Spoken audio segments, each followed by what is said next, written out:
Bollywood silver screen presenting room 203। इस कहानी की शुरुआत में कमरा नंबर 203 को दिखाया जाता है, जिसमें एक लड़का पेंट कर रहा होता है। वहाँ दीवार पर एक होल होता है। वो उसे पीओपी से भरने की कोशिश करता है, लेकिन वो होल नहीं भरता।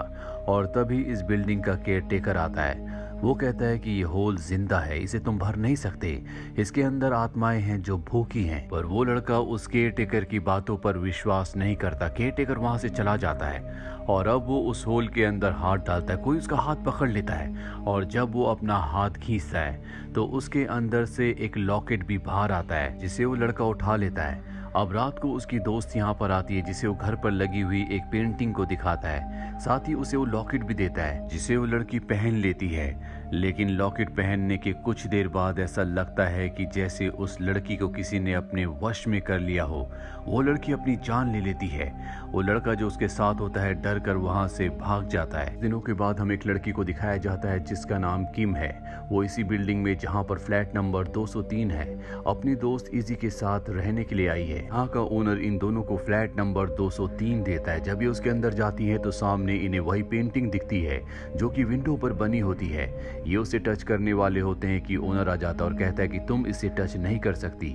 साथ ही इस बिल्डिंग के बेसमेंट में जाना सख्त मना है। इसके बाद वो यहाँ से चला जाता है। किम अब अपने कमरे में जाती है, जहाँ पर वो देखती है कि दीवार पर एक होल है। उस होल के ऊपर वो मिरर लगाती है, लेकिन तभी मिरर अपने आप ही हिल जाता है। ऐसा लगता है कि अंदर से किसी ने उसे हिलाया है। इसके बाद अपनी दोस्त इजी के कमरे में जाती है, जहाँ पर ये दोनों बहुत अच्छा टाइम स्पेंड करते हैं। रात को साथ ही में सो जाते हैं। सुबह किम जब वापस अपने कमरे में आती है तो वो देखती है कि होल अब और भी ज्यादा बड़ा हो चुका है। वो इजी को अपने कमरे में बुलाती है और उस होल को दिखाती है। इजी उसके अंदर अपना हाथ डालती है और तभी उसका हाथ अंदर से कोई पकड़ लेता है। पर यहाँ पर इजी उससे मजाक कर रही होती है, जिसके बाद वो अपने हाथ को उस होल से बाहर निकाल लेती है। लेकिन उसके हाथ के साथ साथ वो लॉकेट भी बाहर निकलता है, जो एक बार पहले भी निकला था, जिसे उस पहली वाली लड़की ने पहना था, जिसके बाद उसने अपने आप को मार लिया था।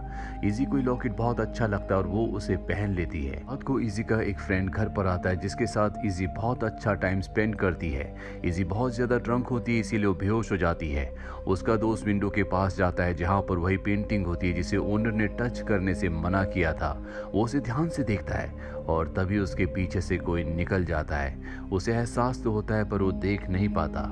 इसके बाद वो वॉशरूम में जाता है, जहाँ पर कोई उसे मार देता है। सुबह होने के बाद किम इजी के कमरे में आती है और पूछती है कि तुम्हारा फ्रेंड कहाँ गया। इजी कहती है कि शायद वो मेरे उठने से पहले चला गया।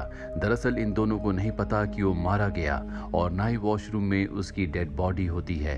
अब किम को कॉलेज में एक जरूरी काम होता है, इसीलिए वो कॉलेज निकल जाती है, पर उसके पहुंचने से पहले वो डिपार्टमेंट बंद हो जाता है। तभी यहाँ पर एक लड़का आता है और वो किम से कहता है कि मैं तुम्हारी मदद करना चाहूंगा। किम उसे बताती है कि मैं अपनी दोस्त इजी की जिंदगी के ऊपर एक किताब लिखना चाहती हूँ, जो कि मेरे साथ मेरे ही फ्लैट में रहती है। हाल ही में उसने अपनी मॉम को खोया है, जिसके बाद वो बहुत ज्यादा शराब पीने लगी है। इसके लिए मुझे अपने लेक्चरर की मदद की जरूरत है। वो लड़का किम से बहुत अच्छे से बात करता है और इन दोनों की दोस्ती हो जाती है।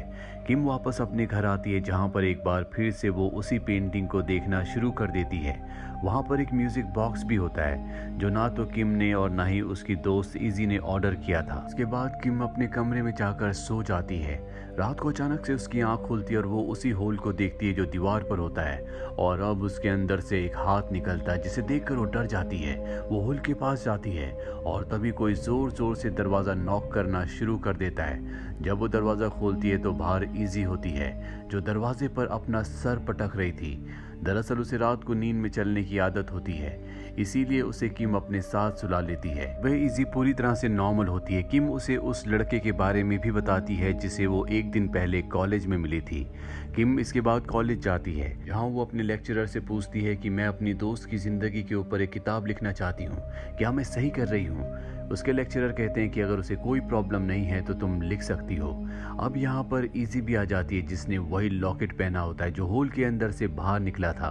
वो बहुत खुश होती है। दरअसल आज उसका एक ऑडिशन है, इसीलिए इजी ऑडिशन देने के लिए चली जाती है और किम अपने उस नए दोस्त के पास, जहाँ पर ये दोनों के दोनों बहुत अच्छा टाइम स्पेंड करते हैं। उसका दोस्त उसे उसके घर के बाहर भी छोड़ता है और जब वो बिल्डिंग के अंदर जाती है तो वहाँ का जो ओनर होता है वो उसे बहुत अजीब तरह से देख रहा होता है। किम उसे नजरअंदाज क्रॉस करके अपने फ्लैट नंबर 203 के अंदर चली जाती है।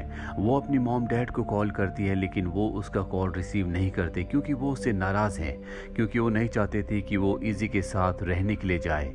और अब वो अपने कमरे में जाती है जहाँ पर अपने आप ही मिरर टूट जाता है। दरअसल इस मिरर को उसने होल के ऊपर लगाया था जो अब टूट चुका है, और तभी उसे अपनी दोस्त इजी की आवाज़ सुनाई देती है। जब वो दरवाज़ा खोल कर देखती है तो वहाँ पर उसकी दोस्त इजी अपनी दोस्त के साथ बात कर रही होती है।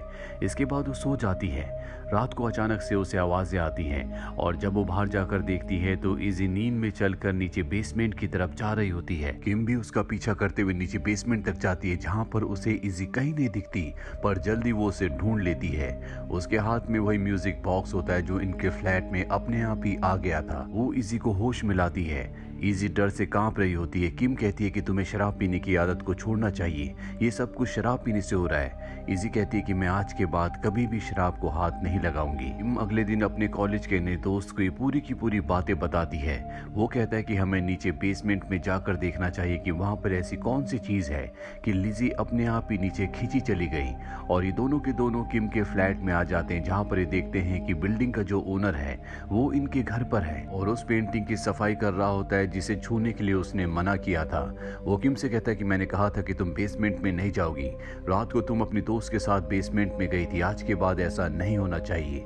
इसके बाद वो वहां से चला जाता है। अब किम का जो दोस्त उसके साथ होता है वो उस पेंटिंग को देखता है जो विंडो पर होती है। उसमें कुछ अजीब सा लिखा हुआ होता है, साथ ही कुछ निशान भी होते हैं, इसीलिए वो उसकी फोटो खींच लेता है, साथ ही उस अजीब से म्यूजिक बॉक्स की भी और दीवार के होल की भी।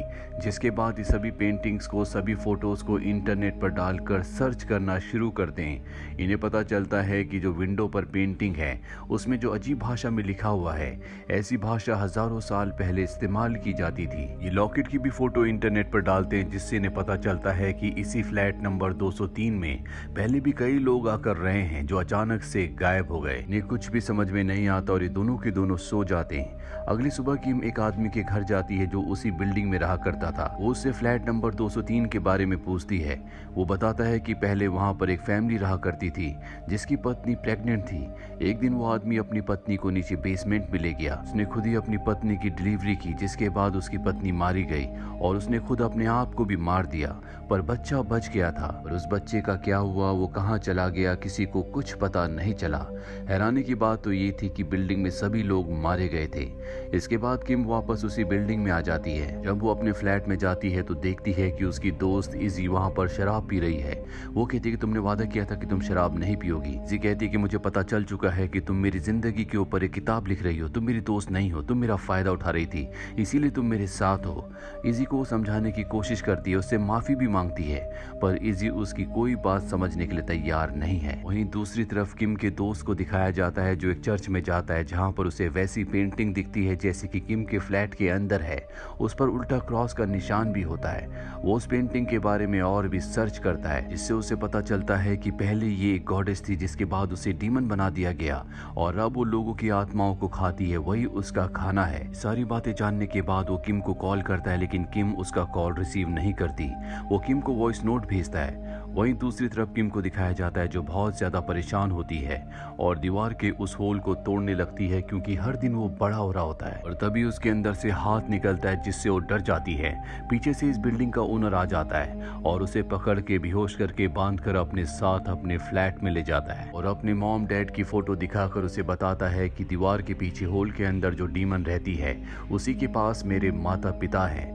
यहाँ पर हमें समझ में आ जाता है कि ये वही बच्चा है जिसके बारे में उस आदमी ने कहा था जो आज से कई सालों पहले इसी बिल्डिंग में रहा करता था। किम को बताता है कि आज से कई साल पहले मेरे माता पिता ने उस डीमन को गलती से हमारी दुनिया में बुला लिया था और वहाँ जो पेंटिंग है वही पेंटिंग के जरिए वो इस दुनिया में आई थी और दीवार पर जो होल है उसी होल से वो दूसरों की आत्माओं को अपना खाना बनाती है। इसीलिए मैं यहाँ पर नए नए लोगों को रखता हूँ ताकि उसको खाना मिलता रहे और वो शांत रहे। अब तुम उसका खाना बनोगी। इसके बाद वो किम के ऊपर हमला करने वाला होता है कि किम उसे धक्का देकर यहाँ से निकल जाती है।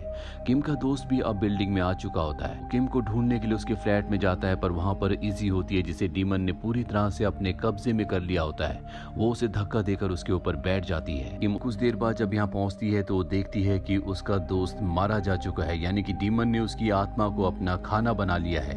इजी यहाँ पर नहीं होती, वो समझ जाती है कि वो नीचे बेसमेंट में है।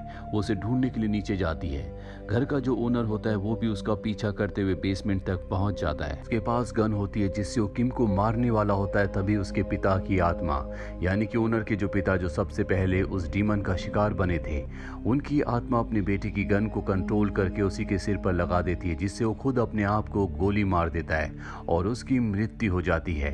उसके पिता की आत्मा को पता था कि उनका बेटा कई सालों से गलत काम कर रहा है, इसीलिए उनकी आत्मा ने ऐसा किया होता है। किम अब इजी को ढूंढना शुरू कर देती है। इजी उसे दिख जाती है। वो इजी से कहती है कि तुम्हें अपने गले के लॉकेट को उतारना होगा, पर इजी डीमन के कब्जे में है। वो उसके ऊपर हमला करती है, पर किम उसके हाथ को पकड़कर उसके गले के लॉकेट को निकाल देती है, जिससे वो होश में आ जाती है। ये दोनों के दोनों वापस अपने फ्लैट नंबर 203 में आ जाते हैं, जहां पर किम उस खिड़की पे बनी पेंटिंग को तोड़ देती है। किम को एक जोरदार धक्का लगता है और अब इन दोनों को लगता है कि इन्होंने डीमन के आने जाने के रास्ते को हमेशा के लिए खत्म कर दिया है। रेस्क्यू टीम यहाँ पर आती है और इन दोनों को अपने साथ ले जाती है, पर हमें उस कांच के पीछे दिखाया जाता है जहाँ पर एक साया है, यानी कि डीमन अब भी यहीं पर है। वो अपना अगला शिकार किसको बनाएगी किसी को कुछ नहीं पता। इसी के साथ रूम नंबर 203 की कहानी यहीं पर खत्म हो जाती है। उम्मीद करते हैं कि ये कहानी आपको पसंद आई होगी।